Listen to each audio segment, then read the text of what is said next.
I would love to welcome you all out to this beautiful session. This is a very personal session, and it's going to be very moving, I think, for a lot of people. And I'm so grateful that I get to know Marta and I get to be here for this session. She's going to give us various instructions, and I ask, because I know this crowd is wonderful, that we are super respectful of all of the things that she asks from us. So without further ado, I will turn the time over to the lovely Marta. Thank you, Beth. Let me go ahead and share it here. Welcome, everybody. This is From Another World of Being an Alien Can Teach You About Empathy. I'm Marta Villanueva, and I have been listening to stories over nearly 20 years, all kinds of stories from many different people, thousands of stories. And so the presentation today is going to weave my learnings from hearing those stories, but it's also going to present my own personal story. I was inspired when I went to my first CPSI to go into the master's program. I wanted to dive into the deep end of creativity. And so it was just natural for me to want to share this workshop here first, because this community knows openness, knows curiosity. And so I thought, what a perfect way for me to really just begin sharing this. I have never shared this story before in a setting like this. And I can tell you that the workshop has been in my heart for many, many years. And so I'm thrilled to share it here with you today. Now, I want to be clear that we're not referring to these aliens today. We're referring to this alien. That is what we're going to be talking about. What I want you to do is, in the chat, I would love for you to tell me what you have heard about the caravan at the US border. It can be a word, it can be a sentence, whatever pops to mind when you see that. What have you heard about the caravan at the US border?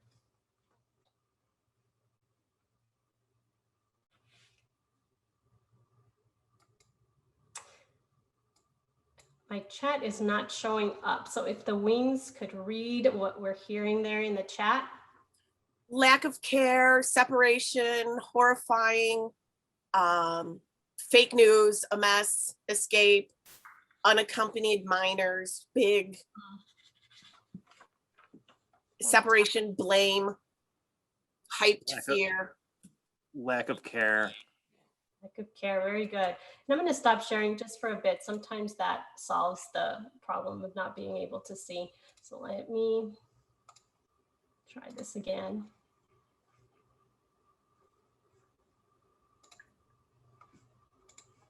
If you've got a menu that pops up with that, I think on the side there are 3 dots and you can click. Yep, and I've got it. Yeah, for some reason, sometimes it works and sometimes it doesn't. So now I'm able to see it. So let me, we're going to come back to that in a little bit with an exercise that I'm going to have you work on. For now, I want to just tell you the reason why you're here today, the reason why I wanted to share this with you.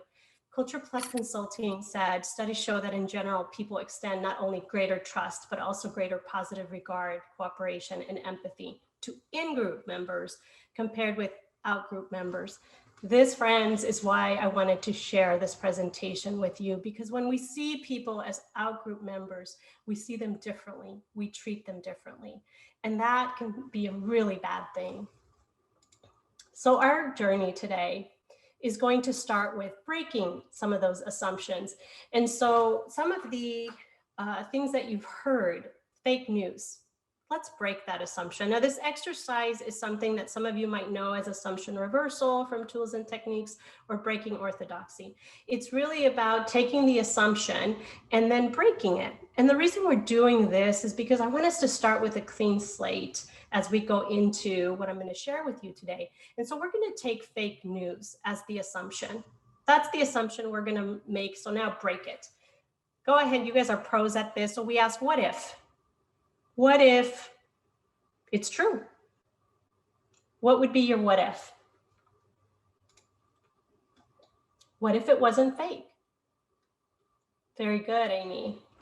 How else would you break that assumption?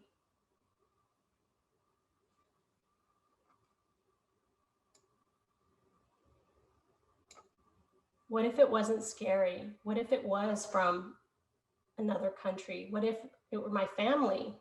What if there were assassins coming to kill us? What if there were bringing neat ideas and solutions? These are great. Keep breaking those. And the reason why I wanted you to start thinking in terms of breaking assumptions is because we start with a clean slate so that you can be completely open to hear what I'm going to share with you today. And so now here are some of the things that I've heard and assumptions that have been made. That they're all criminals. Well, what if they are fleeing from criminals? I feel scared about the future. What if diversity makes a better future? They are nothing like me. What if I can learn from their story? And so, friends, we start out in this clean slate place of openness because I really want you to go into this story and immerse yourself and really feel with the story, really step into the story. I am going to be inviting you into it to really take it in. And so our journey is going to take us from understanding empathy through the lens of oneness and otherness, because again, that has to do with the in-group versus the out-group. And then we are going to learn the barriers to empathy. There are many and ways that we can break those barriers. This is the critical piece because you will have the opportunity to practice both, all of these levels of empathy, cognitive, emotional, and empathic concern. Now, I will tell you, the point of this whole thing is not my story. I'm only using my story like we would use an image to get a different perspective, or the way we would use words and wordplay to get people to think differently. That is all that my story is in this workshop. It's not about the story. It is about what you are going to experience in hearing the story. And so as we go through and we do the 3 different levels of empathy, this is your journey. So you will be able to select how deep you go.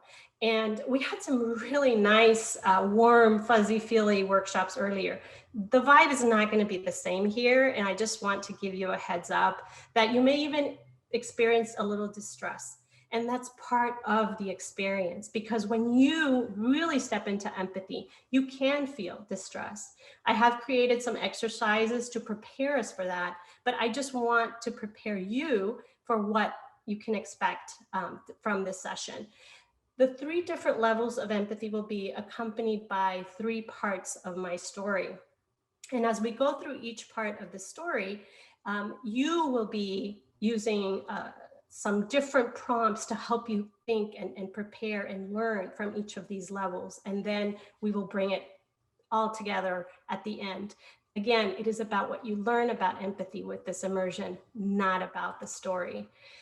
So I wanted to start out with differences between sympathy and empathy, because I think sometimes they're used interchangeably, but they're different. So think about sympathy as otherness. It's about disconnection. I can walk right past the homeless man and yeah, maybe I feel for you. Gosh, I feel sorry that you're in this situation. So I even throw that coin in there because, I want to help you, but I walk on. There's no connection. There's disconnection. And sometimes we choose sympathy because we want others to think we care, or we want to do our little bit, but we want to separate from it, right? Because we don't want part of the distress. Empathy is connection. It's oneness. It's actually stepping into the story with the person. I mean, look at this, guys. Even the kitty cat has his sympathetic face on. I mean, he's showing empathy. He's connecting. And that is the difference, is that when we are showing empathy, we are understanding. They're at the same level, talking and sharing and connecting, and we're feeling with the person. Okay, now it doesn't mean that you have to be in the same situation. You see these people that not both of them are homeless. You don't have to have had the same experience as the person to show empathy. And that's a critical piece that I want you to remember. And so as we go into our journey, we're going to start with cognitive empathy. And that is about understanding. It's really about perspective taking. It's about exploring. It's about really learning about that person and their experience. So throughout the session, I want you to be very conscious of your participation. If you need to process anything as we go through, you have total permission to turn off your camera and process and then come back. That is totally okay. This is your journey and you can go as deep as you want into it. Totally your choice. Now, emotional empathy is going to take us into feelings. There, I'm going to spend some time in helping us identify feelings and how we can feel with the person for deeper connection. And then we get to empathic concern, which is about the action. It's about movement. It's about caring enough to help the person.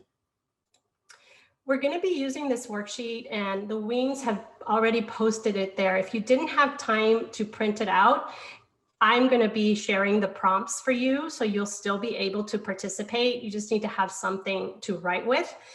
When we start the first part of the story, I'm going to be focusing on the questions on the bottom because we're going to be practicing engaging active listening, which is, what are you thinking? How are you feeling? There's these three mini stories in this one set are going to may provoke some things for you. So I want to make sure you just capture it. Folks, the worksheet is simple and there's not a lot of space for a reason, okay? This is not a thesis. This is not like, oh my gosh, let me write down every single person.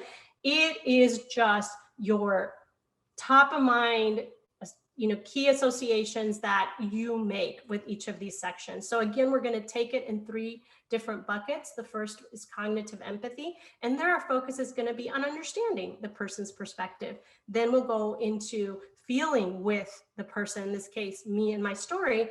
And then the third is going to be about understanding the person's perspective and caring enough to help. That is going to be the flow. And this worksheet is going to be the guide for us as we go along. And I'll remind you of these. But again, we will make a pause in the first story for you to write down what are you thinking, how are you feeling, and it can be one word. You can keep it very simple.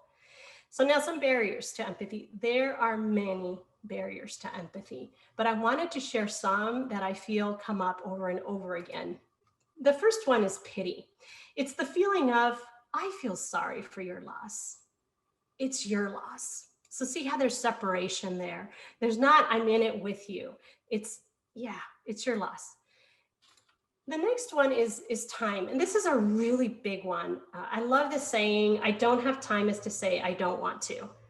We all have the same 24 hours, and stepping into somebody's story, active listening takes time. It really demands that we stop, that we hear, that we engage, that we do these things that take time, and that can become a barrier for us. Then there's the self-focus. Absolutely nothing wrong with love yourself, take care of yourself, but when it excludes others, when it's all about you, it's that self-focus, it's your problem, that's when it can really become a barrier for empathy.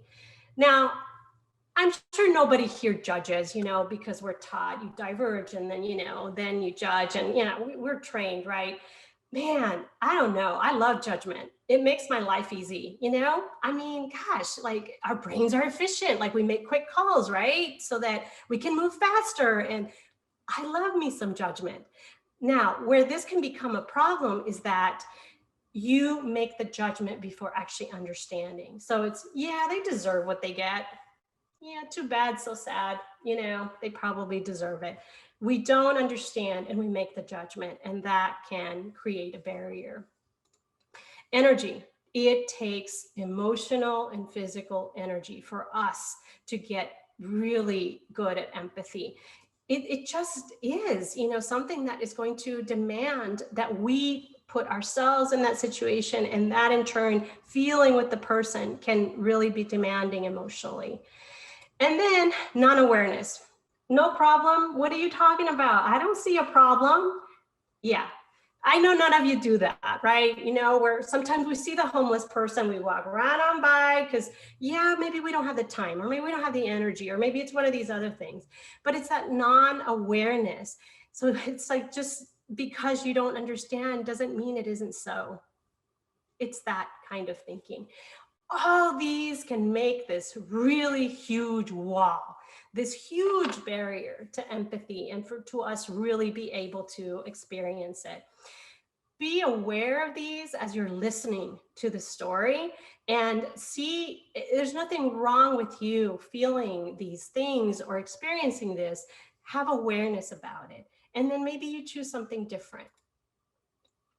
Our empathy principles are going to start with openness right here. So I was mentioning this community is open, and that is something that I have just really grown to love about CPSI, is just the openness that this group brings. And that is the trunk of the tree that's going to sustain our experience today, is just being able to stay open. Then it's getting curious. And this group does this very well too. It's about entering this world I'm inviting you into and really allowing yourself to experience it. The next thing is going to be engaging active listening. And, you know, sometimes when people think about differences between, you know, hearing and listening, very big difference. Active listening does demand a lot more of us. And I'm going to share some principles from qualitative research. As a researcher, one of the key things that we have to be able to do is to listen, and be able to really actively listen to the people that we are interviewing.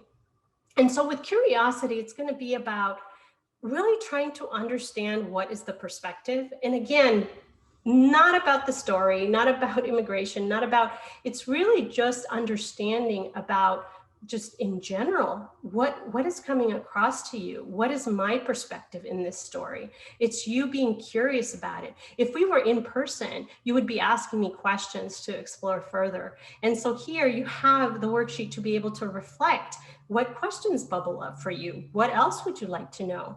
What questions would you ask if we were in person? So active listening, I said, demands a lot more from us than just to hear. And so I wanted to share these principles that are key in qualitative research as I'm listening to stories from consumers. The first thing is just awareness, you know, being aware of the situation. And so when I'm with somebody, I'm aware of what they're wearing, their full body language, their tone of voice, how are they saying things, what are they focusing on, where are the pauses? So there's a lot of things that you can bring your awareness to that can help you in getting to that perspective. So awareness is super key. Then it's about setting the stage. So everybody here is in a different place, and here it's about, are you fully tuned in? Did you turn off your phone? Did you make sure that you were not going to have any interruptions? How aware are you of your situation and anything that might disrupt the story and you hearing it and taking it in and being immersed with it? So when you're in person with somebody, it's really about making sure that you are tuning into absolutely everything and that you are being conscious of setting the stage for active listening. And so for this reason, because setting the stage is so important, when I start sharing the story, I'm going to ask that we not put anything in the chat. We will use the worksheet to reflect. And that's going to be really important because you're going to see that that's going to be a bit more intimate reflection. And here, folks, you can be as intimate as you want in your worksheet. You're not going to be sharing that. We're going to be talking about what you learn about empathy in general at the end. So feel comfortable to just share whatever bubbles up for you. Monitoring listening. We all have the thoughts that come in and go out, right? Come in, go out. We can't stop them. That's not realistic. It's again about just monitoring what thoughts are coming in and going out, and then let them go out. Don't hang on to them. The problem becomes when you hang on to thoughts, when they linger, when you just dwell on whatever is bubbling in your head, then you're tuning out of the story and you're not really focusing on it. So monitoring those thoughts is important. The exploring piece. Now, as I said, if we were in person, we would be doing a lot more of this back and forth, and you asking and you know, me sharing. And the exploratory is that it's really just exploring, getting curious about the person's perspective, clarifying if there's something that you want to clarify. It's really wanting to understand more. And yeah, it can be deceptively simple, Amy. It depends. All these things are a lot of different characteristics that can help us be better prepared, be better listeners, but it does require effort. Silence. When I'm in a session, one of the hardest things is to ask a question and then you wait. And wait. Isn't that hard? Isn't that silence, that pause, like, go on, like what, you know, we love to talk. People love to talk. That's not a problem for us typically. Listening and sitting in silence, not so easy, but it's critical. Sometimes the silence, the pauses are what really help us to understand much better. And so now moving into a bit more tactical with engaging active listening. These are some prompts that I want you to think about as you are going into the story. How present are you? Are you focused and giving your full attention? Is there anything distracting you? And these are critical when you are listening to anybody else's story. So in any setting, whether you're at work or, you know, whether you're with friends or family, just understanding how present you are. And what are you hearing? Like the actual words, the word patterns, the language, the pacing. And that can tell us so much, right? Excitement or, you know, the energy's on, you're kind of talking like this, you know. That says a lot about a person. So really listening to the speed and the tone and the way that people are expressing themselves and the language can be really important. What are you seeing? What do you notice about the body language, about the facial expressions, about the way that that person is coming across? And now, if you want to explore this a whole lot, Katie did a great session yesterday, you know, which had a lot of fantastic guide, very, very detailed in terms of like exploring and really probing deeply. So I suggest if you're interested in more of that, definitely look into that session. And then what are you thinking? So that's the cognitive part, right? What comes to mind as you're hearing the story? What connections are you making? Where is it taking you? That can be really important to how you're taking it in. And the feeling. What emotions are you feeling as you hear the story? When did you have a similar experience? Remember I said with empathy, if I'm with a friend who's lost a loved one, I don't need to have lost a loved one to be able to show empathy for her because I have felt deep sadness before. So if I connect with my deep sadness that I have felt, I can connect with her deep sadness and sit with that, with her. Now, Maslow is probably my favorite theorist. I love Maslow because his stuff is very, very actionable. It just makes sense to me. And we've all seen the pyramid. Now, what I wanted to call out here with the pyramid is that safety, our need for safety can be a really big challenge for us in empathy. Why? Because we want safety. And sometimes that means that I am going to choose otherness. If I am afraid, if I don't understand a certain situation, I'm going to do this. I'm going to disconnect. I'm not going to go into that distress because safety is important to me. So understanding that safety need is important for us and that we need to address it before we can show oneness or connection to somebody is really important. And I'm going to lead us through an exercise which will prepare us for that. But again, it's just really about you understanding that safety is important to all human beings. And it's something that needs to be met. And when it's not met, we are not likely to show oneness. And so I'm going to have us do this exercise to prepare us to go into the first part of the story. The exercise is to create a safe place for you to be and to be really able to take in the story. Now, as I was telling you, with just having safety and feeling safe, I want you to feel like that need is met so that you can then connect with the story. And so this part of the session, this exercise, is something that is, I'm going to walk you through it. I'm going to just describe it to you, and you can, it helps to close your eyes. It helps to visualize, but you can look away. That's fine too, or look down. It's just going to be me describing a safe place for you to be as you hear the story that will still allow you to connect deeply while feeling safe. So I want you to just take a deep breath.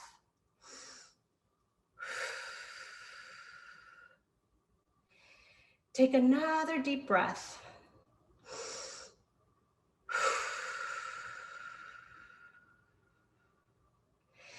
And I want you to see yourself surrounded by a beautiful, clear, bright bubble. You find yourself inside this bubble, and it is safe, and it is beautiful, and it is bright, and you can see clearly from this bubble, and you can feel deeply from this bubble while feeling safe and secure. It envelops you and it keeps you cradled in safety. Take another deep breath.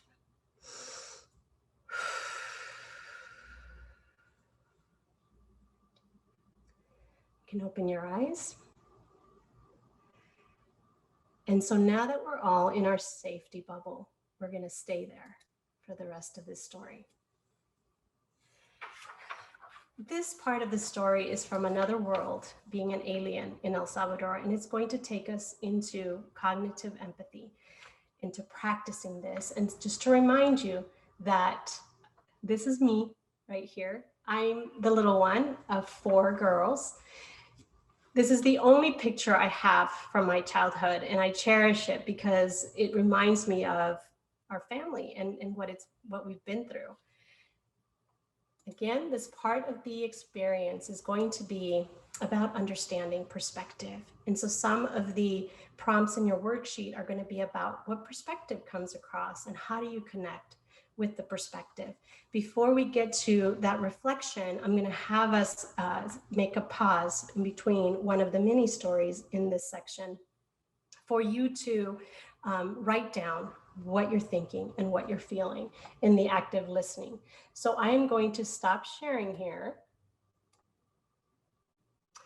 as I tell you the story. And again, I would just remind you as you're listening, use your worksheet to reflect. Do not use the chat for this part of the story because I really want you to practice these skills that I have shared with you.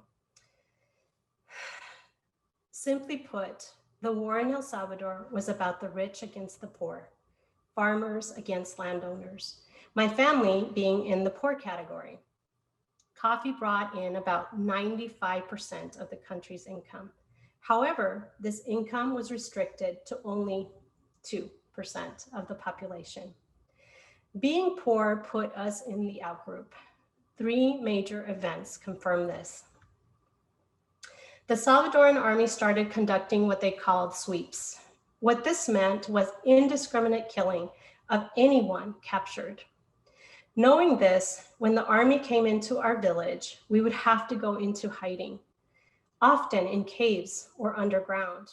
One of these times, my parents left us behind with a neighbor, thinking the soldiers would not kill women and children. They were wrong. When my godmother came into the village, it was a happy time. She was a beautiful woman. Her name was Reina, which means queen. And to me, that was a perfect name for her because she was so beautiful. And she just had a baby. So it was so good to see her so happy. As my parents left us with this neighbor, we never knew what was going to happen. We heard a knock at the door. 2 soldiers were dragging 2 women. My godmother and her mother were crying out, begging for us to recognize them, to prove that they were not involved in any war propaganda. I still remember cowering behind the neighbor, behind the door, hearing the cries from these innocent women. If the neighbor claimed to know them, they would have killed us all. And so she had to do the unthinkable, deny knowing them. The soldiers dragged them away, screaming. There is nothing more terrorizing than hearing someone begging for their life and knowing that you could be next. Once we knew the soldiers had left, we wandered around to find my godmother and her mother. I almost wish we hadn't found them. They had been shot with their hands tied behind their backs. 2 innocent women had died a senseless death. My godmother left a 5-day-old baby. The baby died 2 weeks later. I can't help but think the baby died of sadness. We're going to take a pause, and I want you to write in your worksheet, what are you thinking? What are you feeling?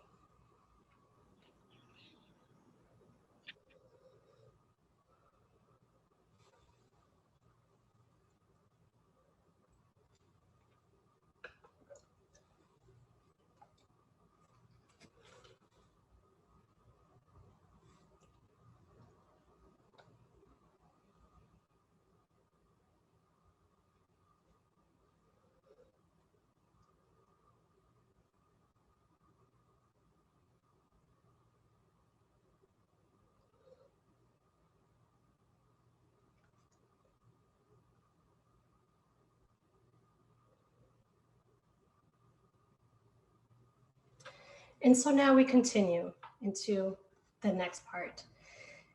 We never knew when the military was going to be conducting one of these sweeps.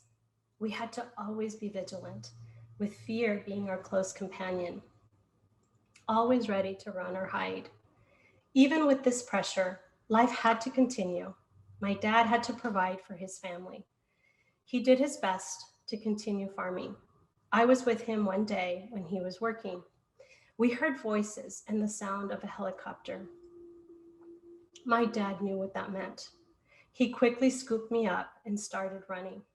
The gunfire was deafening. My father used his own body to shield me. With gunfire all around us, he ran as fast as he could to get us to safety. This would not be the only time we had a close call. The tactic became then to eradicate entire villages from the map, like El Mozote, where up to 1,000 unarmed civilians were murdered. Our human desire for survival can lead us to commit terrible acts. We had gone into hiding with a large group, including a young mother and a baby. With the heat and discomfort, the baby started to fuss. The mother, desperate, was trying to do everything she could to keep the baby quiet with no luck. Desperate, she covered the baby's mouth. We could hear voices around us from the soldiers, and terror went through the group, knowing that any minute we could be discovered. It was times like this when your very breath was too loud. As we waited for the voices to fade, we all held our breaths with anxiety and fear coursing through the group. Our safety came at a very high cost. The baby had suffocated. These 3 events were clear indicators that we didn't belong in our country anymore. Our country saw us as others, people to be eradicated.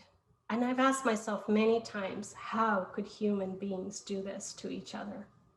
The only answer I can come up with is that you have to turn off empathy. You would have to turn off connection in order to be able to do this to others.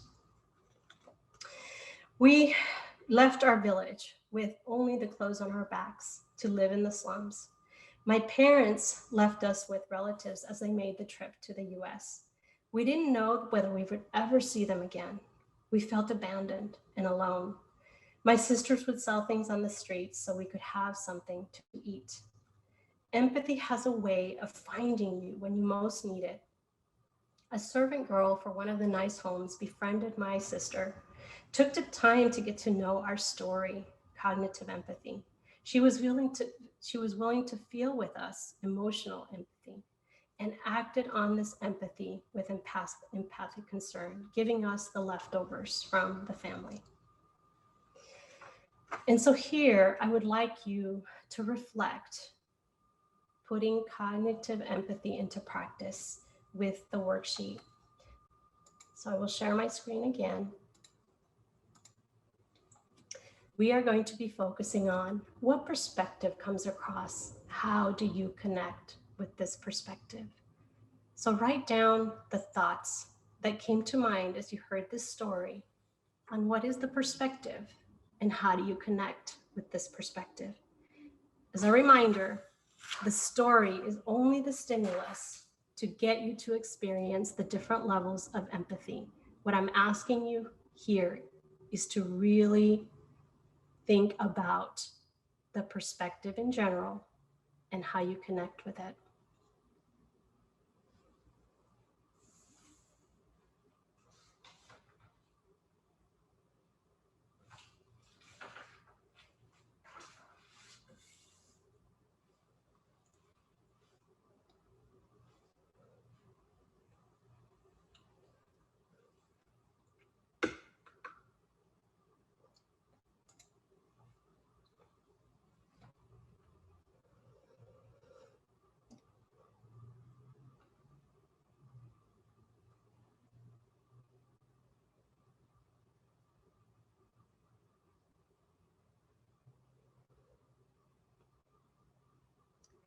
Finish your last thought and we will move forward.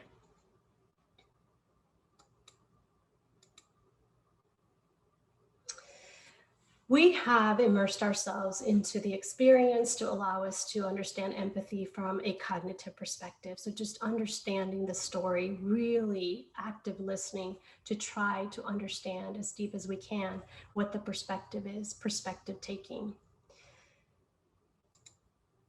Now we're going to go into emotional empathy, which is about feeling with the person. Now, hear me, this is not about you taking on the emotions of the person. It is about you feeling with. Very big difference. Connecting with the emotions being shared.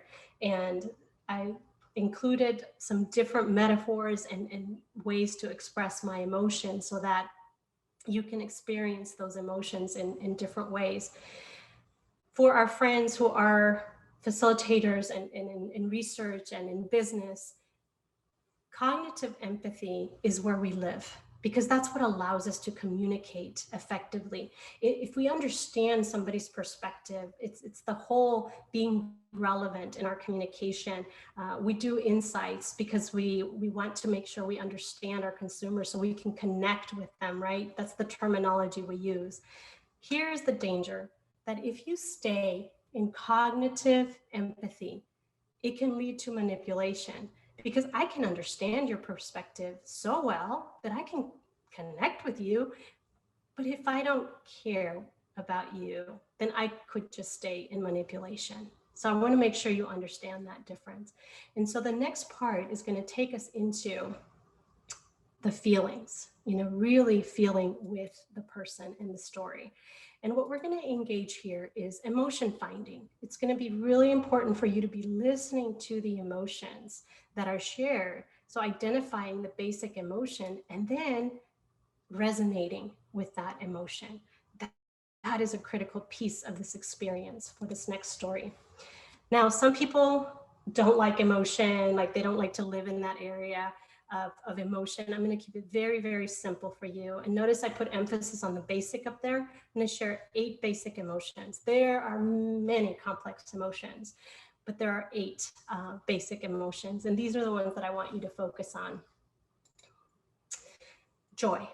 And the other side of joy can be sadness, anticipation and fear, surprise and disgust, trust and anger. And so the reason I wanted to share these emotions with you is for you to understand that it's very, very important that you identify whatever emotion is being shared with you, because that then is going to allow you to mirror that emotion or have it resonate with an experience that you've had. And so imagine that I'm sharing an emotion of fear. And, I'm telling you the exact situation. Again, you may not have had the exact same situation that I'm expressing, but fear, you've experienced fear. And so when you tap into when you have experienced fear, you are able to resonate, you're able to mirror that, and that's where the connection happens. So that's going to be a critical piece for this next part of the story. This quote by John Steinbeck says, "It means very little to know that 1 million Chinese are starving unless you know one Chinese who is starving." There is so much power in story. Now, for me, I was telling you that this workshop has been many years in the making. It wasn't until I started hearing stories that I hadn't heard before, stories that broke my heart, to really understand people's perspective on different things, it made me realize I need to share my story. This is a story that needs to be told, because when we share our story, that's when we connect. And so I would say that it means very little to know that nearly 12 million undocumented immigrants live in the US, unless you know one who is undocumented. And that one would be me right now. Maybe you know somebody else. This is a picture of us in Idaho hoeing beets. And this is probably the reason why I hate gardening. I really do. I started hoeing beets when I was about 11 years old, and we would, from sun up to sundown, be walking these fields. So if I would have had a Fitbit back then, man, I would have totally scored on those steps. It would have gone crazy. I share this with you because the next part of our story is going to take us from another world, an alien in the US, and it will be putting emotional empathy into practice. So the skill that we're going to be focusing on here is feeling with the other person. What emotions come across, and when did you experience similar emotions? That is what our reflection is going to be on. And for this part of the story, I'm going to go ahead and stop sharing again as I share with you. We eventually made it to the US, where we learned that it was again the farmers versus the farm workers. My parents had found their way to a small community in Idaho. Now, people always say, why Idaho? I know, and I've asked myself the same question. When you only know one person in the entire US, you go where that one person is. And unfortunately, it ended up being Idaho for me. There were few Hispanics in Idaho back then, and the few were mostly Mexican. Anybody who looked like me was Mexican. We definitely felt the sting of not belonging once more. We didn't speak English, we were poor, and definitely in the out group. There was great shame. If shame was a color, it would be the darkest gray. On a scale of 1 to 10, my shame was a 20. Being undocumented was a shameful secret which nobody could know about. We felt the same kind of fear, like when we were hiding in caves, thinking any moment we would be captured. We were different, and different was not appreciated. Kids can be so cruel. Walking home from school, I still remember the hurt from being called nicknames. Every insult was like a dagger in my body. I remember hearing, go back to Mexico, and being called beaners. Y'all, I started to think we were the only ones eating beans. I mean, I was like, why are they calling us beaners? Anyway, I digress. I remember the first time I heard the term alien used in describing a person. I was a kid watching TV as a reporter was saying that there was 3 aliens who had been spotted in the local area. And I'm thinking, golly, a legit alien, like they finally found one. I'm gonna get to see, one of those green people, like they actually captured one. I was so excited to see what this was going to be. Then I saw 3 people who looked like me, who came on screen. My sense of otherness was magnified exponentially. My excitement turned sharply into shame. It felt like when the cutest guy in class asks you to the dance and you find out that it was a prank. I wasn't just different. I was like whole different planet different. The disconnection was very difficult to deal with. If disconnection was a thing, it would be leprosy, something which everybody would want to run from. At our core, we all need connection. And when you're denied this connection because you're different, it feels like a part of you is missing, empty. One day, the farmer my dad worked for came to pick us up from school. Apparently, immigration was conducting raids in the area. I had never felt so ashamed. It was like that dream when you're naked in front of the classroom and you just can't wake up from it, and the shame is just unreal. Empathy found its way through Mr. Monker, my 4th grade teacher. Mr. Monker would always tell me, "You're going to be somebody someday." He truly saw me. Mr. Monker had taken the time to get to know me, cognitive empathy, feel with me, emotional empathy, and to give me hope for a better future, empathic concern. This hope propelled me forward. So now I will share my screen again so you can reflect on what emotions come across. When did you have a similar emotion?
And so now we will move on into the next part of our experience, which is empathic concern, caring enough to help.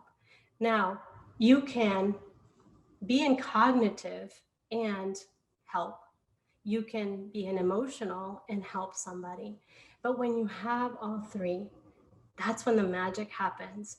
The greatest leaders, the people who just come across as authentic and the people we want to follow typically have all 3 of these. But again, it takes time, it takes energy. Empathic concern is a really key piece of this experience because, again, it's about action, right? We want to not just experience things, but we want those experiences to move us. This next part of the experience is going to take us into Mexico. So now don't get distracted, right? I know I was a hottie. Yep, I know what you're thinking. Yep, I had it going. But that's not what I want you to focus on here.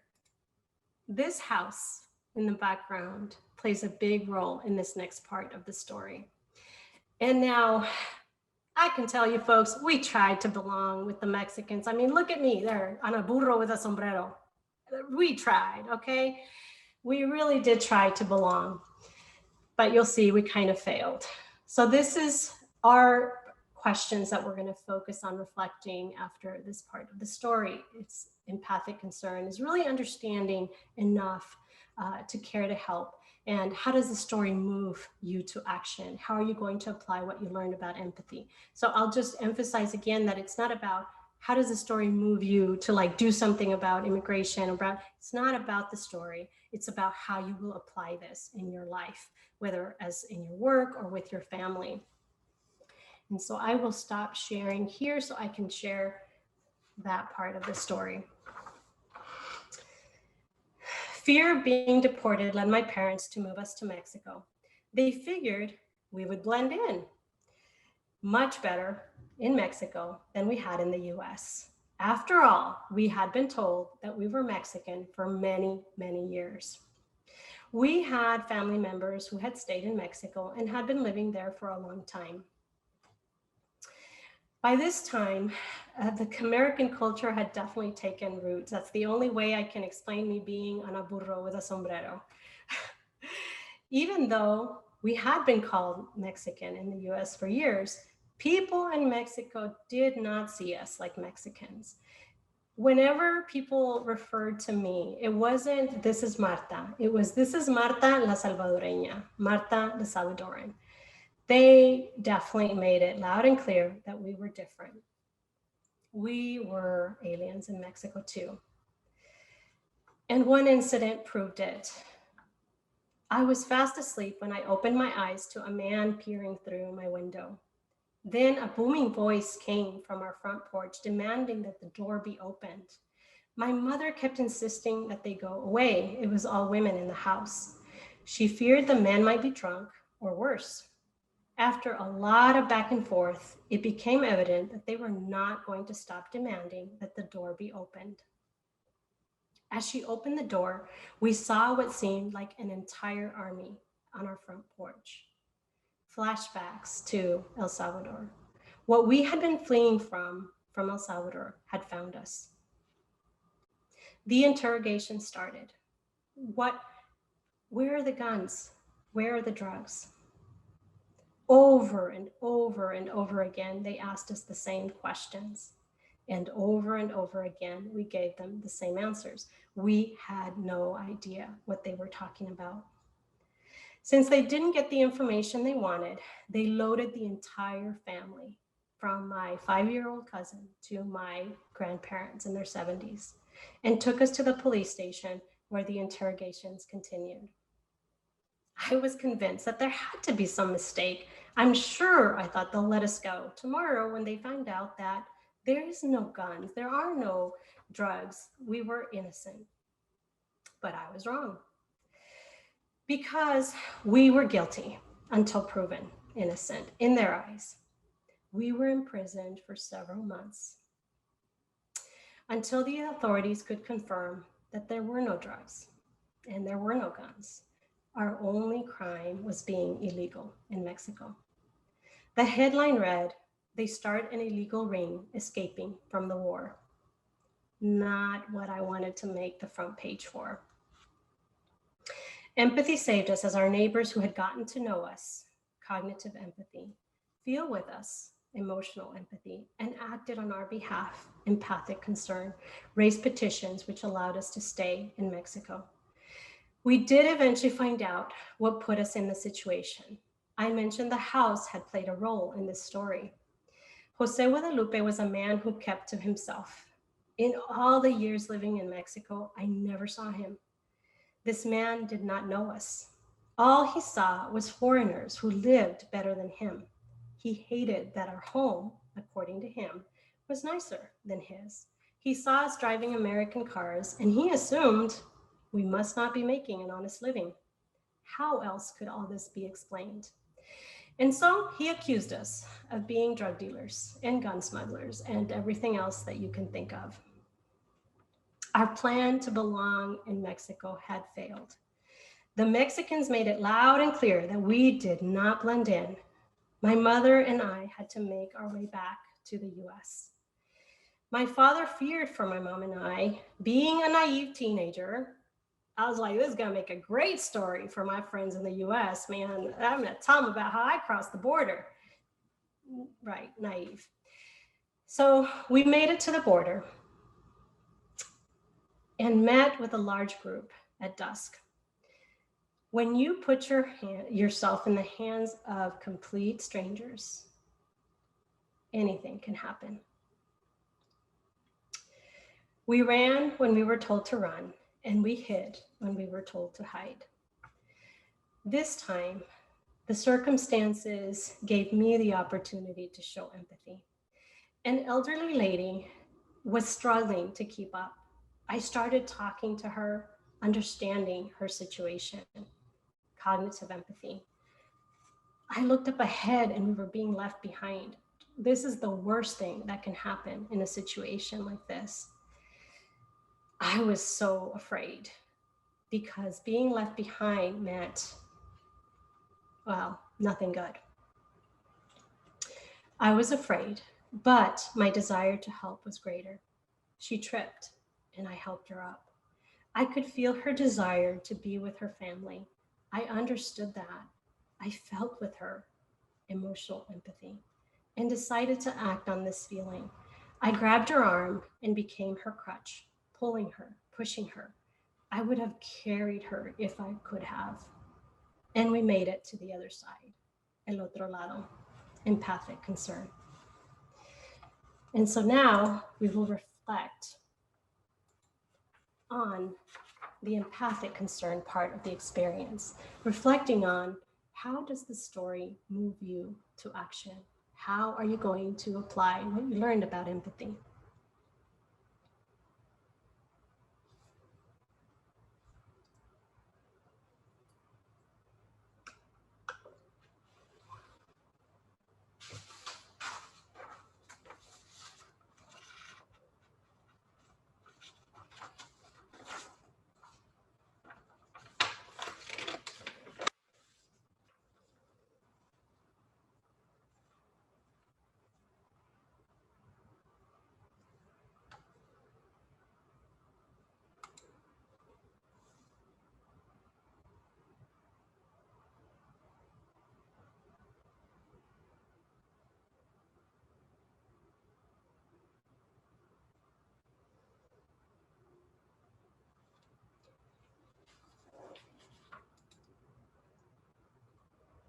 Wrap up your last thought and we will move forward.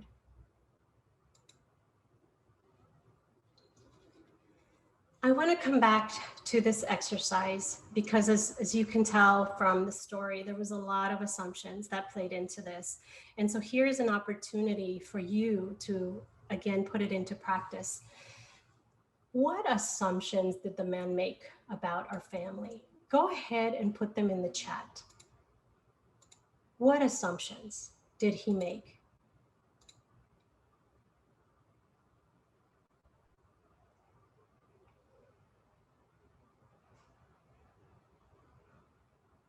Yep, we were rich, we were up to no good, we were criminals. We got something that we didn't deserve. Yep, that he deserved more than us. We didn't deserve what we had. These are all great. It can't be that you were not safe. Yep. That our family was rich. Excellent. And so I wanted to share some of my own. He assumed that we didn't belong in Mexico. What if we just wanted safety? We just wanted to be in a place where we could feel safe. He thought that we were criminals. What if we were actually fleeing from criminals? He assumed that we didn't earn money honestly. Well, what if we were hard workers? Now I've taken you through an experience which for some of you might have been emotionally charged. And so I wanted to bring us back to a place of safety. I hope you were able to stay in your safety bubble.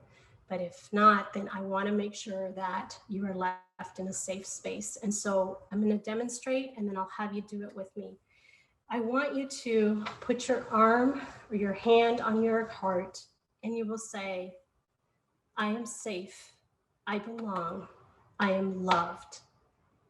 Okay, so do that with me. Put your hand on your heart. I am safe. I belong. I am loved. One more time. I am safe. I belong. I am loved. that prepares us to go into our breakout.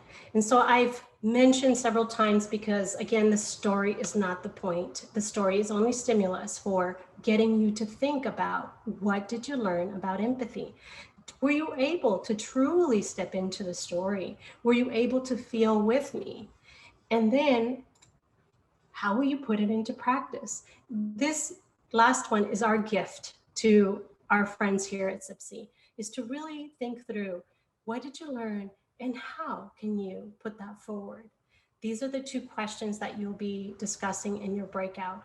And each of you is going to get a couple minutes to share. Don't get hung up on the story. Again, it's really about what the experience taught you and how you're going to apply. That's what we're going to be sharing when you come back. If you just get to the first question, groovy. If you just get to the second, fantastic. It's really just about giving you some time to really incubate on what you have learned. Okay, and so now our beautiful helpers are going to send you off into the breakout.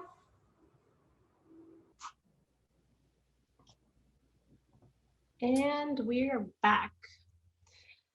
Well, I hope you enjoyed that breakout and we're able to come to a place of being able to synthesize a little bit and think through what we learned about empathy.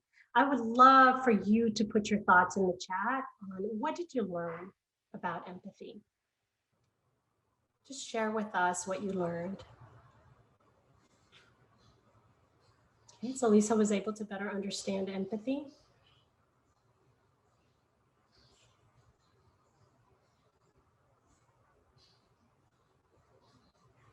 And you can also unmute yourself if you prefer to share out loud.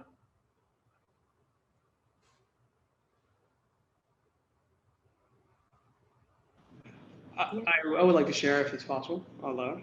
Absolutely. One of the things that our group discussed was the challenge in sort of scaling this feeling of empathy and our willingness to act. You know, for us, it was just like taking a bite-sized approach. It was easier to feel empathy for one person's situation, but when it comes to such a broad topic as immigration or like really chunky topics, it's really hard to be empathetic when there are so many different instances and different point of views and different. So you can, you know, before formulating a point of view, you can get stuck in analysis paralysis because it's just so much that you have to understand before you judge, right? Before you have a point of view. Excellent. Thank you for that. Anybody else? We've got some great ones in the chat, and it's so great to see, even from my qualitative friends, that you were able to really go deeper into empathy. That really means a lot, that you were able to allow yourself to stay open and to just stretch, really. Anybody else want to share out loud?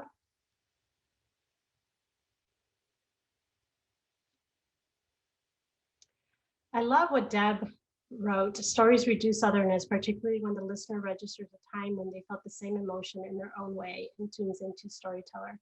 That, if I had to summarize this section, this whole workshop, really, Deb, that's really what my intention was in sharing my story, to be able to really get you to experience, because I could have stayed here the whole time and gave you a whole bunch of principles and you'd have been like, yep, heard it, done it, seen it. But it's different when you experience it, when you're able to really step into somebody's story. So now I want you to think about, how are you going to put it into practice? This is the key question here, and it's our gift to all our participants, is how are you going to put it into practice? Yep, Chris said being able to listen to a difficult story and not check out of the emotions, to listen, hold space, and be an observer. Remember what I said about it takes time, it takes energy. And some of you may have felt some distress as I was sharing the story. And when we do step into somebody's stories, especially in a difficult situation, a challenging situation, it can challenge us. I think the best way I've heard empathy defined is, a friend once told me when I was going through a very difficult situation, she said, "You're in the fire. I'm going to get in the fire with you, and we're going to see this through." Friends, I can tell you that to me was like huge connection, because I was like, yeah, she's right. This really sucks. I'm in the fire and she's getting in there with me. That's empathy. So we've got some other great ones coming in here. Okay, Joette said so much, especially how manipulative it can be if you stay in cognitive empathy. Also feel with the person, not taking that person's emotions on. Yep, very good. Definitely important. Explore and identify ways to leverage my position within my organization to foster emotional empathy specifically, said Emma. And this last portion of the presentation is going to be focused on how you can apply this professionally. Okay. As a listener, we set up our safety, equally important to set up safety for the speaker. Absolutely. Okay, and Mark said structured thinking, separating the different types of empathy, head, heart, body, action, the value of storytelling, because through individual stories, we can find the universals. Yep, joy, pain, and everything. And that's why I emphasize to you, find the emotion and resonate with the emotion. You're not resonating with the exact same situation as the person. And Laura said, I'm going to strive more to understand what help looks like to the other person before trying to help with what I think help looks like. Perfect, Laura. And that's about assumptions, is making sure that you have your assumptions in check before you try to step into somebody else's story. Excellent. So now let me just move us into the next part of the presentation. And so I mentioned my background is in qualitative research and hearing people's stories and understanding. And what I have found is that empathy and insights have really pretty much the same characteristics that are key. Curiosity and open-mindedness, observation, intuition, listening, connection making, and clarification. And I'm sure, no surprise, right? These also are found in CPS and creativity. And so these characteristics are the ones that we really need to engage when we are really striving for empathy. Now, bringing it into the professional setting, I did this study among innovators to try to understand how they were using insights to innovate. And what I found out was that empathy was such a key piece of innovating, because unless you really understand what that consumer's pain points are, what they're struggling with, what their pain is, then and if you don't empathize with them, then it's really difficult to want to innovate for them, want to do for them, to care, to help. And so I wanted to share this example that Jeff provided in an interview on this topic. And just remind you that as we think about innovation and as we think about doing for our consumers, that it's the same type of empathy that we did today, that we're experiencing, that takes place there, where we need to not just understand and have that connection with them, but also feel with them. So I want you to listen to what he had to say about how he has applied it in the innovation setting. I found insights to be absolutely necessary as you got into the innovation space to use as something to go into and experience. I used to talk about them as being inspirational and something to help inspire ideas, as you've got this human insight up on the wall that should spark something. So what I found over time is that really when you put that insight up on the wall, the objective should be to somehow experience it yourself. I love what he says there, because that's really what my intention was for this whole experience, was for you to experience it yourself, because that's really where the power is, where the magic is. When you are able to experience it yourself, that's when you want to act. And it's the same concept in innovation when we're innovating for our consumers, that it's about us really experiencing it ourselves. And design thinking, I think, probably has the most emphasis on empathy as part of that design process and the importance. But just suffice it to say that if you're innovating, if you are working with consumers and insights, this piece is critical, not just understanding the head, but also experiencing it. So I'm going to give you an example of how this tool plays out in the professional setting. So suppose we're working with a face wash and it comes in a plastic bottle. And we break that assumption with, what if a capsule would be easier? The assumption could be that she uses it for washing her face. What if she wants to look younger? The assumption could be that it's used at home. Well, what if she needs it for on the go? Now, here I made it very easy and very simple for you, but in an actual innovation setting, we would be coming up with hundreds of assumptions. What are we doing? We're cleansing the palate. We're getting to openness and getting us to a deeper, richer space. So just an example of how this could play out professionally. So friends, I've walked you through cognitive empathy, and the way I like to think about it is that cognitive empathy is about the head. It's about understanding. It's about that head knowledge. It's about experiencing that person's perspective. It's perspective taking. And again, it's valuable because when you're able to understand how a person thinks and what their perspective is, you connect with that person. It's critical to communication. But you don't want to stay there because that is understanding emotion, not feeling with the person. So the next piece is really the heart. It's about really feeling with the person. So you understand their story, you feel there's heart, but then you want to do, you want to move. It's the feet. It's that empathic concern of, because I understand your story, I feel with you, I'm going to care enough to want to do for you. Our stories move us. And I'm considered an expert in, ironically, now I'm an expert in working with Hispanics in research. And it's not only because of my education and experience in hearing thousands of stories. I have learned to listen differently. I have learned to see through a different lens when I'm talking with consumers so that I am able to connect not just with the undocumented immigrant in Yakima, Washington. When the client asks me not to wear fragrance to the focus group, I understand because we used to swim in the canals where the pesticide water would run off. We didn't have pools, so those canals were just as good. And undocumented immigrants sometimes have sensitivity to fragrance because of the pesticides. I get it. But I'm also able to connect with high net worth individuals. And the reason why I'm able to connect with the full gamut is because I'm able to be open, to be curious, to really step into their story, to feel with them, and then put that into action as I tell the companies that hire me what they need to do for their consumers. So our stories are what move us. And I want to encourage you to tell your story. Now, I mentioned to you that it's taken me several years to really tell this story. I've never told this story in a group like this, in a professional setting. And that's because there is a lot of shame and there's a lot of fear and there's a lot of negativity with this story.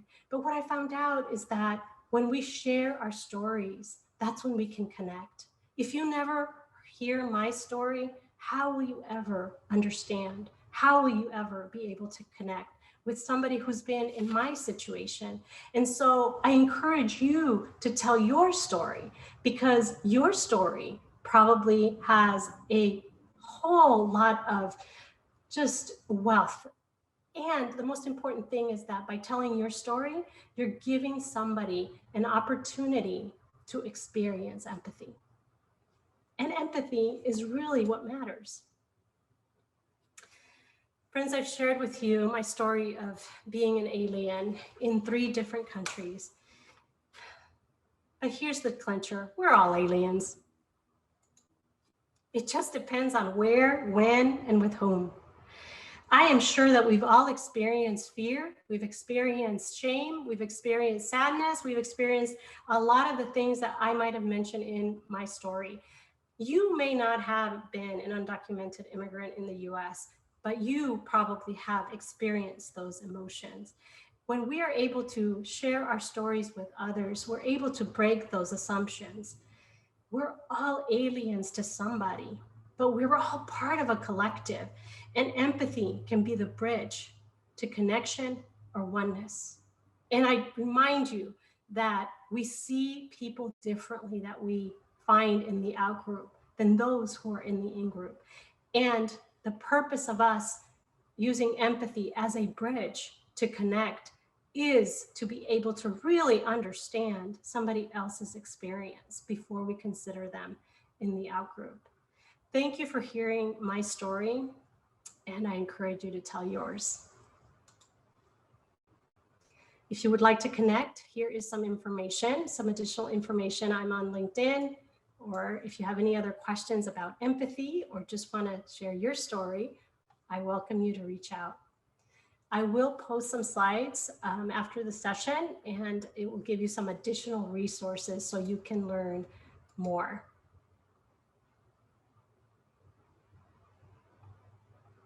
So I will stop sharing here. We have just a few more minutes. I didn't see any questions in the chat. The wings, I don't know if you were monitoring and saw anything that you want to throw out, or you can take yourself off mute and ask a question if there's a question or a comment. Yeah, just quickly, fantastic, Marta. I just would wonder if you have a take on the difference between empathy and compassion. Yeah, that's a great question, Anthony. Compassion lives in that empathic concern area, and there are some overlaps. Compassion focuses much more on suffering versus empathy. There may be no suffering. And so I would say that that's the biggest difference. A lot of just really teasing them out is outside the scope of the presentation, but that's what I found in my research, is that with compassion, it really is much more about the focus is on suffering. Any other questions or comments?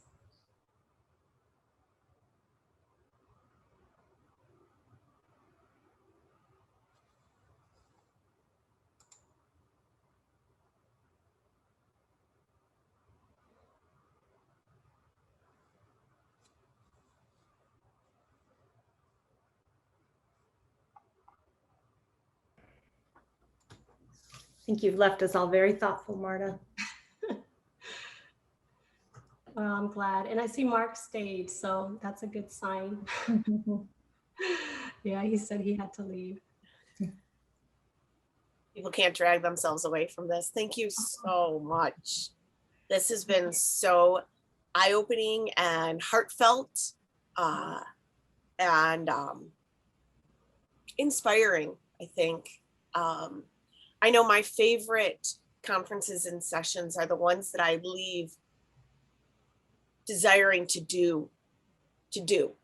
And I think this one rates high on the do schedule.